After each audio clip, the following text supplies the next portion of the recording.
कहानी की स्टार्टिंग होती है एक जहाज को दिखाते हुए जो कि यूरोपियंस का होता है, लेकिन उन पर जोसन के सोल्जर्स अटैक कर देते हैं। वो इनके जहाज को लूट लेते हैं और इनके सारे वेपन्स भी। लेकिन इनको क्या पता था कि यूरोपियंस के साथ उनका एक ज़ॉम्बी भी था जिसको उन्होंने पकड़ कर रखा हुआ था, लेकिन वो खुद को फ्री करवा लेता है और उनमें से एक सोल्जर को काट देता है। वो सोल्जर उस ज़ॉम्बी को तो मार देते हैं, लेकिन उन्हें इस बात का नहीं पता होता कि जिस इंसान को ज़ॉम्बी काट ले वो खुद भी ज़ॉम्बी बन जाता है। तो वो अपने जख्मी साथी को अपने साथ ही ले आते हैं। जैसे ही वो सोल्जर घर पहुंचता है तो उसकी भूख बढ़ने लगती है क्योंकि ज़ॉम्बीज के इन्फेक्शन ने उस पर असर करना शुरू कर दिया था। वो बहुत ज्यादा खाना खाता है। इन्फेक्शन फैलने की वजह से उसका खून पीने का और गोश्त खाने का भी दिल चाह रहा होता है। तो वो अपनी वाइफ की तरफ देखता है, लेकिन अभी वो ऐसा नहीं करता। अब रात होते ही वो पूरी तरह से ज़ॉम्बी में बदल जाता है। वो अपने बच्चे को भी और अपनी बीवी को भी खा जाता है और फिर अपने घर से ही भाग जाता है और इस तरह से पूरे नेबरहुड में ये इन्फेक्शन फैलने लगता है। अब यहाँ से सीन शिफ्ट होता है पास्ट की तरफ, जब हम उसी जहाज को देखते हैं जिसके अंदर जोसन के सोल्जर्स आए थे और वो वहाँ उन आदमियों से गन्स दिखाने का कहते हैं। तो वो आदमी उनको तरह तरह की गन्स दिखाने लगते हैं। तभी जोसन के एक सोल्जर की नजर एक ज़ॉम्बी पर पड़ती है जो कि वहाँ पर कैद था। हमें वो सीन दिखाया जाता है जब जोसन के लोग सारी गन्स लेके अपने किंगडम वापस आते हैं। अब ये बात मिनिस्टर जाके किंग को बता देता है, जिसको सुनने के बाद किंग को बहुत गुस्सा आता है। तो वह सोल्जर्स के जनरल को बुलाता है और उससे कहता है कि तुमने ये काम मेरी मर्जी के खिलाफ किया, तुम्हें सख्त से सख्त सजा होगी। लेकिन जनरल कहता है कि मैंने जो भी किया अपने किंगडम को बचाने के लिए किया, लेकिन उसकी बात पर यकीन नहीं किया जाता और उसकी फैमिली को पकड़ के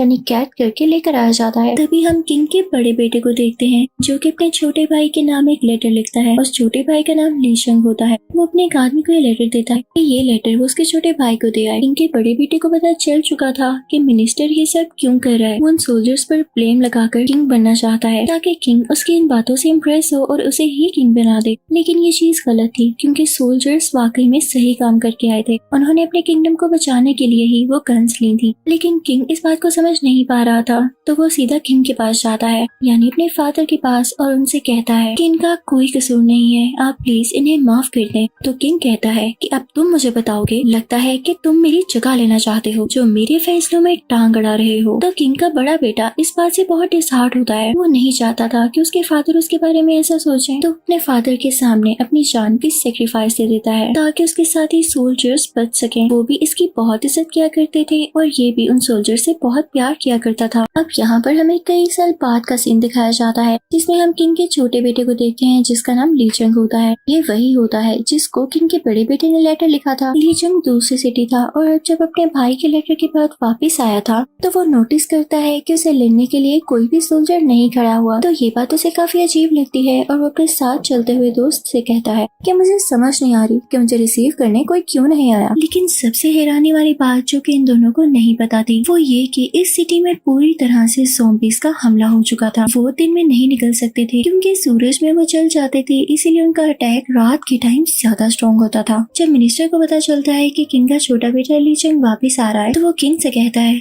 याद है आपने एक बार पहले से बुलाया था तो ये बिजी होने की वजह से नहीं आया, लेकिन अब जब इसको पता चला कि इसके बड़े भाई की मौत हो गई है तो कैसे चला आया। ये जरूर किंग बनना चाहता है। तो किंग भी अपने मिनिस्टर की बातों में आ जाता है। इसके बाद किंग को एक लेडी भी बताती है कि हाँ आपका छोटा बेटा ही आपके खिलाफ हो जाए, जिसकी वजह से किंग को अपनी सारी फैमिली पर ही बहुत गुस्सा आता है क्योंकि उसे अपना बड़ा बेटा भी गलत ही लगता था। तो उसकी वाइफ को भी कैद करवा देता है, लेकिन उसको ये नहीं पता होता कि उसका उससे ग्रैंड चाइल्ड होने वाला है। लीचंग और उसके दोस्त को देखते हैं, अचानक से उनके सामने कुछ सोल्जर्स आ जाते हैं, लेकिन लीचंग समझ जाता है कि ये उसका वेलकम करने नहीं बल्कि उसका दी एंड करने आए हैं क्योंकि उनके पास काफी शार्प वेपन्स होते हैं और एक प्रिंस ये कैसे नहीं पहचान सकता कि कोई उसके साथ सिंसियर है या कोई उसे कत्ल करने के इरादे से आया है।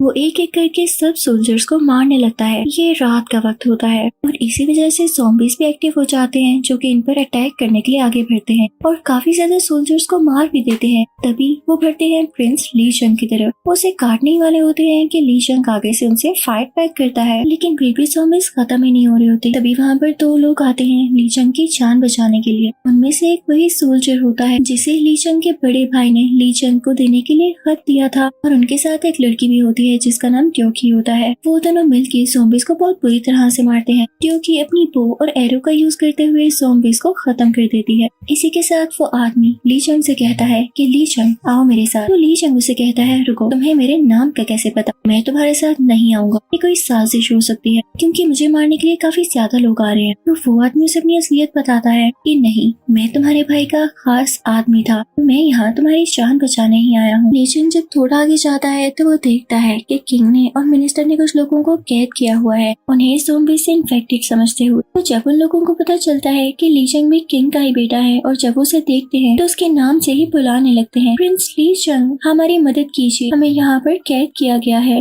और कोई पता नहीं ज़ॉम्बीज कब हम पर हमला कर दे। तो ली चंग आगे से कहता है कि नहीं, मैं कोई प्रिंस नहीं हूँ, मैं यहाँ सिर्फ अपने भाई की डेथ की वजह से आया हूँ और जल्दी वापस लौट जाऊंगा, मैं तुम लोगों की मदद कैसे कर सकता हूँ? तो तभी उसके बड़े भाई का खास आदमी उसे कहता है कि आप ऐसा कैसे कह सकते हैं, आप तो अपने बड़े भाई की तरह बिल्कुल भी नहीं है, वो तो सबकी मदद किया करते थे। तो ली चंग कहता है कि नहीं, मैं वैसा नहीं बन सकता और ना ही मुझे शौक है, मैं अपने काम से काम रखता हूँ और मुझे अपने शहर जल्दी वापस जाना है। अब नेक्स्ट सीन में हम एक आदमी को देखते हैं जो कि मिनिस्टर के पास आके कहता है कि प्रिंस ली चंग को मैंने मार दिया है, मेरे इनाम की रकम दीजिए। तो मिनिस्टर को पता था कि ये झूठ बोल रहा है और ऐसे कई लोग आएंगे जो कि ये कहेंगे कि उन्होंने प्रिंस को मार दिया ताकि उन्हें इनाम मिल सके। तभी मिनिस्टर उस लड़की को बुलवाता है जिसने बादशाह यानी किंग के सामने वो प्रिडिक्शन की थी कि आपका छोटा बेटा ही आपको मारेगा या आपके खिलाफ जाएगा। तो मिनिस्टर उसे अंदर बुलाता है और खुद बाहर निकल जाता है। वो दरवाजा लॉक कर देता है और तभी नीचे से कोई चीज आती है और उस लेडी को अंदर खींच लेती है। इनफैक्ट वो कोई ज़ॉम्बी होता है और मिनिस्टर ने ऐसा जानबूझकर किया था जिसका पता हमें बाद में चलेगा। फिर हम देखते हैं कि ली चंग ट्योकी से ये कह रहा होता है कि यहाँ क्या रखा है, यहाँ पर तो ज़ॉम्बीज ही ज़ॉम्बीज हैं, तुम मेरे साथ मेरे शहर चलो। लेकिन ट्योकी उसे कहती है कि नहीं, मैं अपने लोगों की जान बचाऊंगी और तुम्हें भी प्रिंस होते हुए यही करना चाहिए। तभी ट्योकी देखती है कि किसी आदमी पर कोई ज़ॉम्बी अटैक कर रहा है तो वो फौरन से जाकर उसे बचाती है। लेकिन तभी एक और ज़ॉम्बी ट्योकी को पकड़ लेता है, लेकिन इससे पहले वो उसे इन्फेक्टेड करता।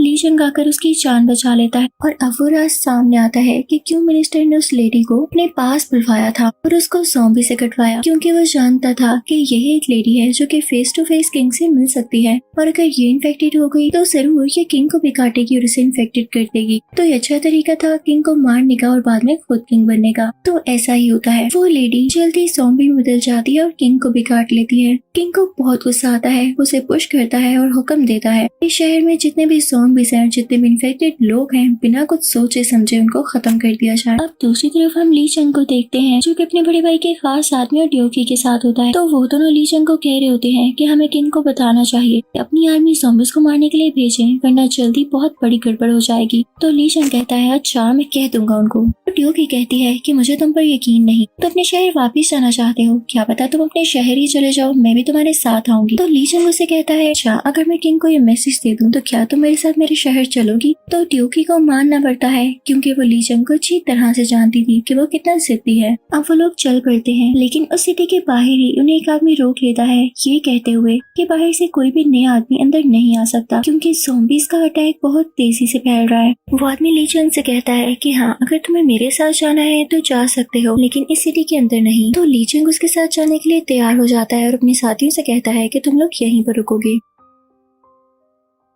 अब वो आदमी ली चंग से कहता है कि मैं तुम्हें किंग से मिलवा सकता हूँ, लेकिन तुम्हें मेरे साथ साथ रहना होगा। तो ली चंग मान जाता है। तभी ली चंग के भाई का साथी उसे बताता है कि मिनिस्टर बहुत ही बुरा इंसान है, उसी की वजह से तुम्हारे भाई ने अपनी जान की कुर्बानी दी, तो उसकी बातों में बिल्कुल मत आना। दूसरी तरफ हम मिनिस्टर को मीटिंग करते हुए देखते हैं जिसमें सब लोग ये बातें कर रहे होते हैं कि किंग में ज़ॉम्बी इन्फेक्शन फैला तो है, लेकिन वो अभी भी जिंदा है और इंसान ही है। साथ ही एक आदमी मिनिस्टर को आगे बताता है कि अगर किंग मारा भी गया तो आप कभी भी किंग नहीं बन सकते क्योंकि उनका बेटा यानी प्रिंस ली चंग वापस आ चुका है। तो इस बात का मिनिस्टर को काफी गुस्सा आता है और जरूर वो ये भी प्लान कर रहा होगा कि ली चंग को रास्ते से हटा दिया जाए। फिर हम ली चंग को देखते हैं जो कि किंग के सामने हाजिर हो चुका होता है। वो किंग से कहता है कैसे हैं आप फादर, आप जानते हैं कि मुल्क के हालात कितने बिगड़ चुके हैं कि आप अपने सोल्जर्स नहीं भेज सकते कि वो सारे ज़ॉम्बीज को मार डालें। आपने पहले भी तो ऑर्डर दिया था लेकिन उसका का क्या हुआ? याद है जब पहले किंग ने कहा था कि ज़ॉम्बीज को मार दो, तभी मिनिस्टर ने कहा था कि नहीं, ऐसा नहीं होगा। और अब की बार भी मिनिस्टर उसकी बात को रोकते हुए कहता है कि किंग नहीं, हम ऐसा होने नहीं दे सकते। हम ज़ॉम्बीज को कैसे मार सकते हैं? हम खुद खतरे में पड़ जाएंगे। और वो ऐसा इसलिए कह रहा होता है क्योंकि वो नहीं चाहता था कि ज़ॉम्बीज मरे। वो चाहता था कि ज़ॉम्बीज का इन्फेक्शन ज्यादा स्ट्रॉन्ग हो जाए और उनकी क्वांटिटी भी बढ़ जाए, ताकि वो आसानी से बादशाह के सोल्जर्स पर अटैक करके उन्हें मार सके और बादशाह अकेला रह जाए। जल्दी वो भी अपने इन्फेक्शन की वजह से मारा जाएगा तो यहाँ का किंग मैं कहलाऊंगा। उसके इरादे ठीक नहीं होते। लेकिन ली चंग मिनिस्टर से कहता है कि मैं तुम्हारे इरादे जानता हूँ। तुम तो यही चाहते थे ना कि मैं भी रास्ते में मारा जाऊँ और यहाँ तक पहुँचूं ही ना। लेकिन तुम ये भूल रहे हो कि मैं ली चंग हूँ। मेरे बड़े भाई ने तुम्हारी वजह से अपनी जान दे दी, लेकिन मैं ऐसा नहीं हूँ। मैं पीछे नहीं हटूंगा। तो ली चंग दोबारा से किंग से कहता है कि आप प्लीज मेरी बात को कंसीडर तो करें, आप अपने लोग भेजें। तो किंग कहता है क्यों? मैं तुम्हारी बात क्यों मानूं? याद है जब एक बार मैंने तुम्हें अपने पास बुलाया था तो तुम नहीं आए थे और तुमने ये कहा था कि तुम मसरूफ हो। लेकिन अब जैसे ही तुम्हें पता चला कि तुम्हारे भाई की डेथ हो चुकी है तो तुम आ गए उसकी जगह लेने, ताकि मेरी बात तुम किंग बन सको। तुमने सारी जिंदगी इस जगह के लिए किया ही क्या है? तो ली चंग कहता है नहीं फादर, मैं ऐसा बिल्कुल नहीं चाहता और ना ही कभी मैं अपने बड़े भाई की जगह ले सकता हूँ। तुम जैसा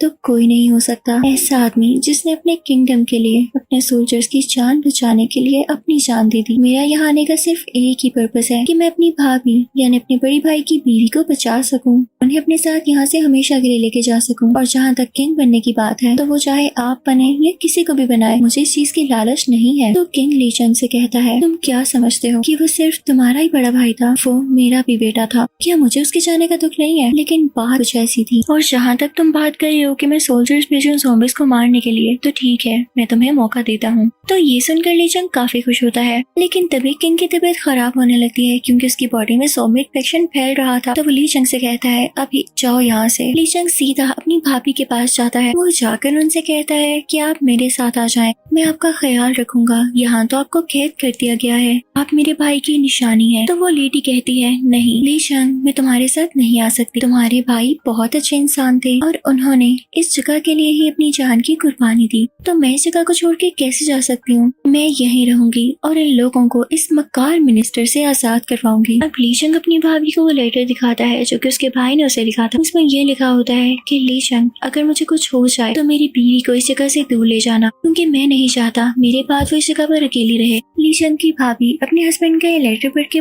बहुत रोने लगती है और उससे कहती है कि जो भी हो जाए, इस मिनिस्टर की वजह से ही मेरे हस्बैंड की डेथ हुई ना, तो मैं यहीं पर रुकूंगी ताकि उसको सजा मिल सके और यहाँ के लोगों को इंसाफ। तो ली चंग जब अपनी भाभी की ऐसी हालत देखता है तो वो भी इमोशनल हो जाता है और वो सोचता है कि वाकई उसके भाई कितने अजीम इंसान थे और वो भी यहीं पर रुक के वही काम करेगा जो उसकी भाभी चाहती है। जैसे ली चंग उस जगह से बाहर आ रहा होता है जहाँ पर उसकी भाभी होती है, तो उसका दोस्त उसे आके बताता है कि आपके बड़े भाई के खास आदमी को और उनके साथियों को कैद कर लिया गया है। तभी वहाँ पर मिनिस्टर आ जाता है जो कि वहाँ पर ली चंग की भाभी को कैद करने आया था। वो ली चंग के कान में विस्पर करता है कि चुपचाप यहाँ से निकल जाओ वरना बहुत बुरा होगा। इसके कुछ टाइम बाद ही ली चंग को खबर होती है कि उसके फादर एक ज़ॉम्बी में बदल रहे हैं और उनका इलाज चल रहा है। तो वो फौरन से अपने फादर से मिलने के लिए जाता है, लेकिन वहाँ पर जाकर देखता है कि उसके फादर की बहुत बुरी हालत है और वो वाकई पूरी तरह से एक ज़ॉम्बी में बदल चुके हैं। यहाँ पर ऐसे लगता है जैसे वो अपनी बेटी ली चंग से कुछ कहना चाह रहे हो। फायदा उठाते हुए मिनिस्टर किंग की कमर में तलवार दे मारता है और उसे मार देता है। वो तो चाहता ही यही था और न जाने कितने सालों से इस दिन का इंतजार कर रहा था। लेकिन यहाँ पर कोई उसे कह ही नहीं पाता कि तुमने किंग को क्यों मारा, क्योंकि किंग अब ज़ॉम्बी बन चुका था। तो मिनिस्टर के पास एक सॉलिड बहाना था कि भाई उसे मारना जरूरी हो चुका था। कुछ ही देर में वहाँ पर ज़ॉम्बीज का हमला हो जाता है और ली चंग उनसे लड़ने लगता है और जल्दी अपनी भाभी को वहाँ से बचाते हुए निकल जाता है। अब यहाँ पर सबको असलियत पता चल ही जाती है कि कुछ अर्से पहले जहाज पर जो अटैक हुआ और उसमें से गन्स लूटी गई, वो किसी और के ऑर्डर्स पर नहीं बल्कि मिनिस्टर के ऑर्डर्स पर ही हुआ था। मिनिस्टर ने ही उस ज़ॉम्बी से इन्फेक्शन फैलाया और जो भी आज तक होता आ रहा था वो मिनिस्टर की ही प्लानिंग थी। उसी ने बाकी सोल्जर्स पर ब्लेम लगाया जिसकी वजह से किंग के बड़े बेटे ने अपनी जान ही दे दी और इस सारी फैमिली की डिस्ट्रक्शन का सबब यानी इसका रीजन ये मिनिस्टर ही था। उस तरफ मिनिस्टर खुद को किंग कहता है और जब बाकी लोग उसे कहते हैं कि किंग बनना तो ली चंग डिजर्व करता है तो मिनिस्टर उनको मरवा देता है। तो इस वजह से सारे लोग डर के चुप हो जाते हैं और कुछ बोल भी नहीं पाते। हम देखते हैं कि ज़ॉम्बीज एक जगह पर अटैक कर देते हैं जहाँ पर ली चंग भी होता है। तो अपने बड़े भाई की खास आदमी और उसके साथियों के साथ उन ज़ॉम्बी से लड़ता है और इसी तरह से सुबह होने लगती है तो सूरज की रोशनी से वो ज़ॉम्बीज भागने लगते हैं। तो काफी ज्यादा ज़ॉम्बीज सूरज की रोशनी में चलने लगते हैं और यही तो उनकी वीकनेस थी। उधर हम देखते हैं कि मिनिस्टर को, जो कि बहुत किंग बना फिर रहा था, उसे भी एक ज़ॉम्बी काट लेता है। तो इस बात की खबर बाकी लोगों को भी हो जाती है कि भाई ये भी अब इन्फेक्टेड है, तो इसे भी मार दिया जाए, लेकिन वो खुद को किसी को हाथ भी नहीं लगाने देता। फिर हम लीशन को देखते हैं, जो कि अपने फादर की डेथ की वजह से काफी दुखी होता है और वो प्लान करता है कि वो शहर को छोड़ के वापस अपने शहर चला जाएगा। उसकी भाभी उससे कहती है कि लीशन, मैं जानती हूँ तुम्हें किंग बनने से कोई लेना देना नहीं, लेकिन क्या तुम अपने भाई की बातों को भूल रहे हो? हमेशा चाहते थे कि तुम लोगों की मदद करो और उन जैसे बनो, तो क्यों नहीं रुक चाहते हो तुम यहाँ? तो लीशन कहता है कि अभी के लिए मैं ऐसा नहीं कर सकता। साथ ही वो डोकी से पूछता है कि क्या तुम मेरे साथ मेरे शहर आओगी या नहीं। डोकी स्माइल करती है और कहती है कि हाँ, आ रही हूँ। लेकिन लीशन का प्लान यही होता है कि पहले वो ज़ॉम्बीज़ को मारेगा। वो उसकी तैयारी करने लगता है। लीशन का प्लान था कि सब ज़ॉम्बीज़ को एक जगह पर इकट्ठा करके वहाँ पर ऑयल गिरा के उस जगह को आग लगा देगा ताकि सारे ज़ॉम्बीज़ मारे जाएं। दूसरी तरफ जो मिनिस्टर इन्फेक्टेड हो चुका था, वो अपने इन्फेक्टेड हाथ को ही काट देता है, ये सोचते हुए कि शायद मेरी जान बच जाए और मैं ज़ॉम्बी ना बनूं। लेकिन ऐसा कब होता है? उसने तो ज़ॉम्बी बनना ही बनना था। देर में मिनिस्टर को ढूंढते ढूंढते लीशन भी वहाँ पर आ जाता है, लेकिन उन दोनों में फाइट होने लगती है। मिनिस्टर लीशन को काफी मारने लगता है, लेकिन तभी उसका दोस्त आकर लीशन को बचा लेता है और साथ ही वो बाहर आ जाता है, क्योंकि वो जानता था कि मिनिस्टर अब इन्फेक्टेड है और वो सूरज की रोशनी में कभी भी नहीं आएगा। लेकिन वो खुद तो बाहर आ जाता है, लेकिन उसका बेचारा दोस्त अंदर ही रह चुका था, जिसे मिनिस्टर मार डालता है और वो खुद बाहर नहीं आ पाता। तो लीशन की जान बच जाती। अब होती तो सुबह है, लेकिन तभी वहाँ पर बादल आ जाते हैं और बारिश का मौसम हो जाता है। तो ज़ॉम्बीज़ भी अपने अपने ठिकानों से बाहर आ जाते हैं और लोगों पर हमला करने ही वाले होते हैं। तभी लीशन और उसके साथी लोगों को बचाने लगते हैं और यही तो उसके भाई का ड्रीम था। तभी हमें एक आदमी दिखाया जाता है, जो कि लीशन के बड़े भाई के खास आदमी का साथी होता है। को ज़ॉम्बी काट लेता है तो इन सब से कहता है कि मुझे मार डालो, मैं नहीं चाहता कि मैं ज़ॉम्बी बन के बाकी लोगों को इन्फेक्टेड करूं। तो उसकी बात मानते हुए उसे मार दिया जाता है। देखें, एक तरफ ऐसे लोग होते हैं और एक तरफ मिनिस्टर जैसे लोग। तभी लीशन बाकी सारे लोगों से कहता है कि मैं ज़ॉम्बी से लड़ूंगा, तुम लोग कहीं पे छुप जाना। लेकिन तभी लीशन के बड़े भाई का खास आदमी कहता है कि नहीं लीशन, मैं ज़ॉम्बी से लड़ूंगा। ये देखो, मुझे भी ज़ॉम्बी ने काट लिया है, अब मेरा वक्त तो आने ही वाला है, तो तुम क्यों अपनी जान की कुर्बानी दो, मैं हूँ ना। तो लीशन काफी इमोशनल हो जाता है और उसे काफी दुख होता है। अब वो आदमी लीशन से कहता है कि तुम मुझसे वादा करो, तुम अपने बड़े भाई के ख्वाब को पूरा जरूर करोगे कि इस स्टेट को ज़ॉम्बी से आजाद करोगे और उनके लोगों की जान बचाओगे। मुझसे जितना हो सका मैं करूंगा, लेकिन तुम अपने शहर जाने के बाद यहाँ वापस जरूर लौटोगे, क्योंकि तुम किंग बनना डिजर्व करते हो। तो अब क्योंकि लीशन काफी ज्यादा दुखी होता है, तो उसकी बात मान लेता है। अब लीशन के बड़े भाई का खास आदमी अपने प्लान के मुताबिक महल के अंदर ढोल बजाने लगता है, ताकि इसकी आवाज उनके सारे ज़ॉम्बीज़ अंदर आ सके, उनको आग लगाकर मारा जा सके। लेकिन तभी वहाँ पर मिनिस्टर आ जाता है, जो कि लीशन के बड़े भाई के खास आदमी को मार डालता है। जब ढोल की आवाज आना बंद हो जाती है, तो लीशन समझ जाता है कि जरूर मिनिस्टर ने अपना काम दिखाया है। और तो और वो मिनिस्टर वो आग भी बुझा चुका था, जिससे ज़ॉम्बीज़ को चलाकर मारना था। लीशन डिसाइड करता है कि वो खुद महल के अंदर जाएगा, लेकिन काफी ज्यादा ज़ॉम्बीज़ उसके रास्ते में आने लगते हैं, लेकिन वो ना डरते हुए उनसे मुकाबला करते हुए महल के अंदर आ ही जाता है और एक बार फिर से ढोल को बचाने लगता है, जिसकी वजह से सारे ज़ॉम्बीज़ अंदर आ जाते हैं। तभी ढेर सारे ज़ॉम्बीज़ लीशन की तरफ आ रहे होते हैं, लेकिन लीशन उनसे लड़ने लगता है और ये सारा कुछ मिनिस्टर भी देख रहा होता है और तभी वो खुद भी आ जाता है लीशन को हराने के लिए, उसे भी बाकी लोगों की तरह मारने के लिए। उसमें इतना गरूर होता है, इन्फेक्टेड होने के बावजूद भी वो किंग बनना चाहता था। वो जानता था कि वो ज्यादा देर तक जिंदा नहीं रह पाएगा, फिर भी उसकी ईगो खत्म ही नहीं हो रही थी। इतनी देर में जो की आग से चलता हुआ एरो अंदर की तरफ फेंकती है, जिसे लीशन पकड़ लेता है। मौका पाकर उस पैलेस में आग लगा देता है। इसका फायदा ये होता है कि सारे ज़ॉम्बीज़ जलने लगते हैं और लीशन खुद पैलेस के ऊपर आ जाता है। लेकिन मिनिस्टर अभी भी जिंदा होता है। वो मिनिस्टर लीशन के पास आ जाता है, लेकिन यहाँ पर बहुत बड़ी फाइट शुरू होती है। दोनों तलवारबाजी करने लगते हैं और एक दूसरे को मारने लगते हैं, लेकिन लीशन की अब बस हो चुकी। उसने अब मिनिस्टर को मारना ही मारना था, तो वो उसे नीचे जलते हुए महल में फेंक देता है, जिससे यहाँ पर मिनिस्टर फाइनली मारा जाता है। थोड़ी देर में वहाँ पे बाकी सारे सोल्जर्स भी आ जाते हैं।